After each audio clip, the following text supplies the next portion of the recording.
नमस्कार। दोस्तों, पूजा उपासना में अगर हम छोटी-छोटी बातों का ध्यान रखें, चाहे वो घर के मंदिर में हो, चाहे हम बाहर मंदिर में जा रहे हैं, तो इससे हमें पूजा का लाभ दुगना होता है।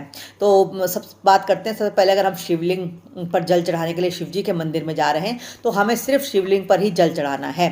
और शिवलिंग पर जल चढ़ाने के बाद उस बर्तन में, तांबे के लोटे में, जिससे भी आप जल चढ़ा रहे हैं, उसके नीचे थोड़े से 2 बूंद पानी का रहने दीजिए और उन 2 बूंदों को जो है अपने हाथ पर, उंगलियों पर स्पर्श कराइए और नंदी के आगे के पाँव को उस पानी को स्पर्श कराइए। सिर्फ वहाँ पर भी आपको जो है जल नहीं चढ़ाना नंदी के आगे के पाँव में, बस जो शिव जी को जल चढ़ाया है उसमें से थोड़ा सा आखिरी में उस लोटे से 2 बूंद लेकर वो नंदी के आगे स्पर्श कराना है और तब नंदी की परिक्रमा करनी है। इस शिवलिंग के अलावा वहाँ पर किसी भी देवी देवता की अगर तस्वीरें हैं, मूर्तियाँ हैं, तो उनको जल नहीं चढ़ाना है। इस बात का हमें विशेष ध्यान रखना है। दूसरी बात यह है दोस्तों कि जब हम वहाँ पर बैठे रहते हैं किसी भी मंदिर में, तो हमें वहाँ पर बैठकर जो है जप करना है, ध्यान करना है, लेकिन हमें वहाँ पर बातचीत नहीं करनी है। बातचीत करने से हमारा पूजा का फल आधा हो जाता है। तीसरी बात दोस्तों ये है कि हमें भगवान शिवलिंग के जो, जब हम परिक्रमा करते हैं तो हमें आधी परिक्रमा करनी है। वो जो कुंडी होती है, उससे जो नाली बाहर होती है, उसको हमें लांघना नहीं है। आधी परिक्रमा ही महादेव जी के मंदिर में की जाती है। इसके बाद जो है दोस्तों, शंकर जी को कभी भी जो है कुमकुम और रोली नहीं चढ़ानी है। उनको जो है हम हल्दी का टीका लगाएं, हम चंदन का टीका लगाएं, सफ़ेद चंदन, पीला चंदन, लेकिन हमको कुमकुम रोली नहीं चढ़ानी है।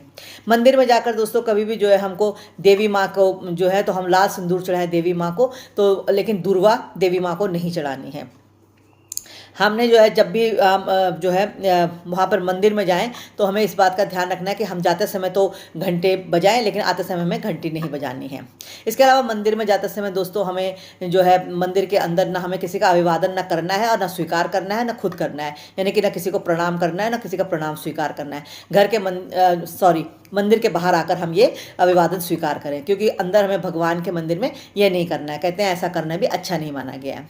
और रही दोस्तों घर के मंदिर की बात, तो घर के मंदिर में भी हमें जो है, चाहे हम दुर्गा माँ की हैं, चाहे हमारी गणेश जी के, कई सारी मूर्तियाँ या फ़ोटो हमें नहीं लगानी है। और अगर हमारे पास हैं भी तो हम दीवार पर लगा दें, लेकिन पूजा करने के लिए हमें एक मूर्ति या एक तस्वीर ही रखनी है, चाहे किसी भी देवी देवता की हो। और इसके अलावा दोस्तों जो है, जैसे जो देवता ऐसे बोलते हैं कि भैरवनाथ जी हैं, या शनि देव हैं, या नरसिंह हैं, ऐसे देवी देवताओं को जो है हमें जो है मन से संकल्प करके, या मन से जो है स्मरण करके पूजा उपासना करनी, उनकी मूर्ति या तस्वीर घर में नहीं लगानी चाहिए, जो है इस तरह के देवी देवता है। तो हम अगर इन छोटी छोटी बातों का ध्यान रखेंगे तो हमें पूजा का लाभ दुगना मिलेगा, इसमें कोई संशय नहीं। नमस्कार।